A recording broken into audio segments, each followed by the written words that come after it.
Assalamualaikum warahmatullahi wabarakatuh. Dan pada video kali ini kita akan mengisahkan tentang Al-Barra bin Malik. Dan ini adalah kisah sahabat Nabi yang heroik dan dijuluki sebagai pahlawan Islam yang tangguh. Beliau adalah Al-Barra bin Malik, yaitu seorang sahabat Nabi yang terkenal dengan kepahlawanannya di medan perang. Meskipun kita semua juga tahu bahwa Islam memiliki banyak pahlawan-pahlawan, bukan hanya Al-Barra. Namun setiap sahabat memiliki ciri khas tersendiri dalam kepahlawanannya. Seperti dalam kisah Usamah bin Zaid, pahlawan muda Islam yang menaklukkan pasukan Persia pada usia 18 tahun. Khalid bin Walid yang dijuluki pedang Allah, beliau tidak pernah kalah dalam medan perang, dan masih banyak lagi yang lainnya. Namun begitu juga dengan sahabat Al-Barra bin Malik. Beliau juga memiliki ciri khas kepahlawanan yang tidak kalah hebatnya dari sahabat-sahabat Nabi yang lain yang terkenal seperti Umar bin Khattab, Ali bin Abi Thalib, dan lain sebagainya. Sehingga sangat disayangkan jika kita tidak mengetahui kisah Al-Barra bin Malik serta tidak menceritakannya kepada anak-anak kita. Al-Barra bin Malik adalah sahabat Nabi yang berperawakan kurus. Tulang tubuhnya berbalur daging tipis dan berambut kusut. Sekalipun demikian, sahabat Nabi yang satu ini sangatlah hantal, pemberani dan tangguh. Karena ia pernah membunuh 100 orang musyrik sendirian saat duel 1 lawan 1. Dan jumlah ini belum termasuk orang yang dia habisi di medan perang. Bahkan Umar bin Khattab menjuluki Al-Barra sebagai seorang yang pemberani, bernyali besar dan bertekad baja. Al-Faruq menulis kepada para gubernurnya di seluruh wilayah kekuasaannya, jangan menyerahkan pasukan kaum muslimin kepadanya. Aku khawatir dia akan mencelakakan mereka karena keberaniannya. Al-Barra bin Malik adalah saudara kandung dari Anas bin Malik. Mereka adalah sahabat yang sama-sama dekat dengan Rasulullah SAW.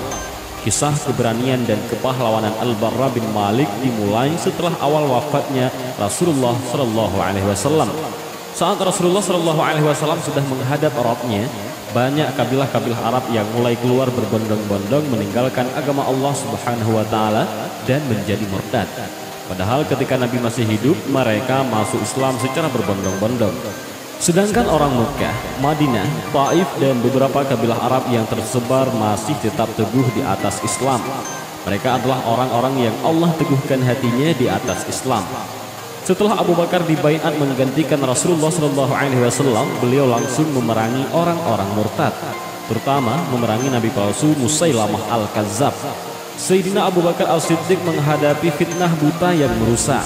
Beliau layaknya gunung yang berdiri kokoh. Beliau menyiapkan 11 pasukan dari orang-orang Muhajirin dan Ansar. Beliau mengibarkan 11 panji komando untuk memimpin pasukan tersebut. Lalu beliau mengirimkan semuanya ke segala penjuru Jazirah Arab untuk mengembalikan orang-orang murtad ke jalan petunjuk dan kebenaran, untuk membawa orang-orang yang menyimpang dari jalan yang benar dengan tajamnya pedang. Terutama orang-orang murtad yang paling besar kekuatannya, paling banyak anggotanya. Siapa lagi kalau bukan Bani Hanifah alias para pengikut Musailamah Al-Kazzab. Musailamah Al-Kazzab didukung oleh 40.000 orang dan mereka adalah petarung tangguh dari kabilahnya serta para sekutunya. Sebagaimana yang kita ketahui bahwa kebanyakan dari pengikut Musailamah Al-Kazzab adalah orang-orang yang mengikutinya karena fanatisme kepadanya, bukan karena beriman kepadanya. Karena sebahagian dari mereka berkata, aku bersaksi bahwa Musailamah adalah pembual besar dan Muhammad adalah orang yang benar. Namun pembual Rabi'ah ini lebih kami cintai daripada orang yang jujur dari Mudhar. Pada babak pertama dalam memerangi Abi Hanifah, Musailamah mampu mengalahkan pasukan kaum muslimin yang dipimpin Ikrimah bin Abu Jahal, dan Musailamah berhasil memukul mundur tentara Islam. Setelah pasukan pertama yang dipimpin Ikrimah mundur, maka Abu Bakar langsung mengirim pasukan kedua yang dipimpin oleh Khalid bin Walid, beranggotakan para sahabat besar dari kalangan orang-orang Muhajirin dan Ansar. Dan di barisan depan pasukan ini adalah Al-Barra bin Malik Al-Ansari dan beberapa pahlawan kaum muslimin lainnya. Dua pasukan bertemu di bumi Yamamah di Najd, dan perang pun dimulai. Tetapi pasukan Musailamah terus menunjukkan keunggulannya. Bumi yang diinjak kaum muslimin mulai berguncang. Mereka membuat pasukan muslimin melangkah mundur, sehingga pasukan Musailamah mampu menerobos markas Panglima Khalid bin Walid dan membongkar tiang-tiangnya. Pada saat itu, kaum muslimin merasakan sebuah bahaya yang sangat besar. Mereka menyadari bahwa mereka kalah di depan Musailamah Al-Kazzab. Niscaya Islam tidak akan pernah berdiri tegak setelah hari itu. Allah yang tiada sekutu baginya tidak akan pernah lagi disembah di bumi Jazirah Arab. Dan akhirnya Khalid bin Walid maju menghampiri pasukannya. Dia mulai menata ulang, memisahkan orang-orang Muhajirin dari orang-orang Ansar, dan juga memisahkan orang-orang pedalaman dari pasukan yang lain. Khalid bin Walid mengumpulkan anak-anak dari seorang bapak di bawah panji-panji salah seorang dari mereka, agar masing-masing dari mereka menunjukkan kepahlawanannya di medan perang, agar diketahui di mana titik kelemahan kaum muslimin. Perang kembali berkecamuk yang memakan korban besar. Bahkan kaum muslimin belum pernah mengenal perang sedahsyat itu dalam sejarah perang mereka sebelumnya. Pasukan Musailamah berperang dengan teguh layaknya gunung yang tegak menjulang tinggi. Mereka tidak terpengaruh oleh banyaknya jumlah korban yang berjatuhan. Mulai dari sinilah kaum muslimin memperlihatkan kepahlawanan mereka yang sangat mengagumkan. Seandainya ia disusun menjadi satu, niscaya akan menjadi sebuah kisah kepahlawanan yang tergolong sangat mencengangkan. Pahlawan pertama adalah Sabit bin Qais, pembawa panji orang-orang Ansar. Ia mengambil kain kafannya, membuat galian tanah sedalam setengah betis, lalu dia masuk ke dalam. Dia tetap berdiri teguh di tempatnya, berperang membela panji kaumnya, sampai dia tersungkur sebagai syahid. Kemudian Zaid bin Al-Khattab, saudara Umar bin Khattab, juga memperlihatkan kegigihannya. Dia memanggil kaum muslimin, "Wahai pasukan Islam, gigitlah gigi geraham kalian, tebaslah musuh kalian, dan majulah tanpa mengenal rasa takut. Wahai tentara Allah, demi Allah, aku tidak akan berbicara setelah kalimatku ini selama-lamanya, sampai Musailamah itu dikalahkan, atau aku mati untuk bertemu Allah. Lalu aku akan menyampaikan alasanku kepadanya." Kemudian dia maju berperang melawan musuh sampai dia gugur sebagai syahid. Yang ketiga adalah Salim, mantan hamba sahaya Abu Huzaifah. Dia pembawa panji orang-orang Muhajirin. Kaumnya khawatir dia akan goyah sehingga tidak kuat memegang panji. Maka mereka berkata kepadanya, "Kami takut diserang melalui dirimu." Maka dia menjawab, "Jika kalian sampai kalah karena aku, maka aku adalah seburuk-buruk penghafal Al-Quran." Kemudian dia maju dengan gagah berani sampai gugur sebagai syahid. Akhirnya puncak kepahlawanan mereka semuanya tampak ada pada Al-Barra bin Malik. Khalid radhiyallahu an melihat bahwa peperangan semakin sengit dan mencapai puncaknya. Pada saat itu Khalid menoleh kepada Al-Barra bin Malik dan berkata, "Majulah wahai pemuda Ansar."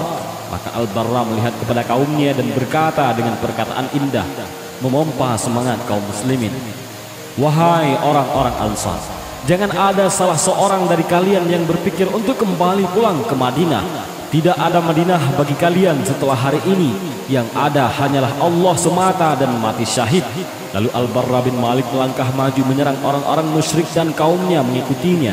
Dia menerjang membelah barisan musuh, menebaskan pedangnya ke leher musuh-musuh Allah, sehingga bumi yang dipijak oleh Musailamah dengan pasukannya berguncang.